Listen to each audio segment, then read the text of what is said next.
102nd amendment के बाद जो परिस्थितियां तैयार हुई थी और सुप्रीम कोर्ट ने एक निर्णय के तहत ये कहा था कि उसका इंटरप्रिटेशन ऐसा होता है कि सारे अधिकार सेंटर के पास है और उसके बाद हम लोगों ने मांग की थी कि इसको क्लैरिफाई किया जाए और स्टेट्स के अधिकार वापस दिए जाए, क्योंकि सेंट्रल गवर्नमेंट ने जिस समय 102nd अमेंडमेंट कैरी की थी उस समय भी उन्होंने ये कहा था कि भाई स्टेट के अधिकार ये इसमें कोई उसको बाधा नहीं आएगी।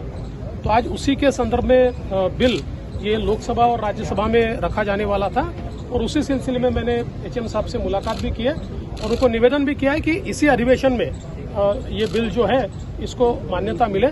और मैं तमाम पॉलिटिकल पार्टीज से भी ये निवेदन करना चाहता हूं कि वो सारी पॉलिटिकल पार्टीज जो अभी एक लॉकजाम तैयार करके बैठी हुई है, उन्होंने कम से कम ओबीसी के हितों के लिए और बैकवर्ड क्लासेस के हितों के लिए इसको समर्थन देना चाहिए और इसको एक मत से पारित करना चाहिए। उस बात का और इस बिल का कोई संबंध नहीं है। आप किसी को भी जब रिजर्वेशन देते हैं तो सबसे पहले उनको बैकवर्ड घोषित करना पड़ता है। ये बिल उसके संदर्भ में। आप परसेंटेज की बात तो तब आएगी जब कोई बैकवर्ड होगा।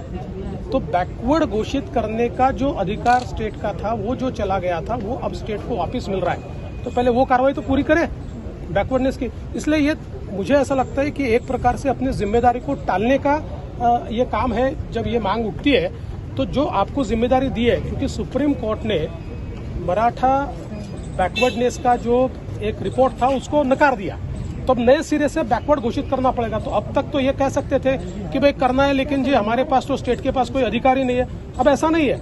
अब इस अमेंडमेंट से सारा अधिकार स्टेट को मिल रहा है, उनकी जिम्मेदारी उनको करना पड़ेगा। अगर आप देखें तो 2 जजेस ने जो पार्लियामेंट में गवर्नमेंट ने व्यू रखा था उसको अपहेल्ड किया है और 3 जजेस ने अलग व्यू दिया हुआ है। लेकिन हमारा भी मानना यह है कि जिस प्रकार से इस केस को सुप्रीम कोर्ट में प्रेजेंट किया जाना चाहिए था महाराष्ट्र सरकार की ओर से, कहीं ना कहीं उसमें कमी रही है। बार बार महाराष्ट्र सरकार के जो सीनियर काउंसिल्स है, उन्होंने ये कहा है कि हमको जो जानकारी चाहिए सरकार की ओर से मिलती नहीं है। ऐसे कई बातें सामने आई हुई है।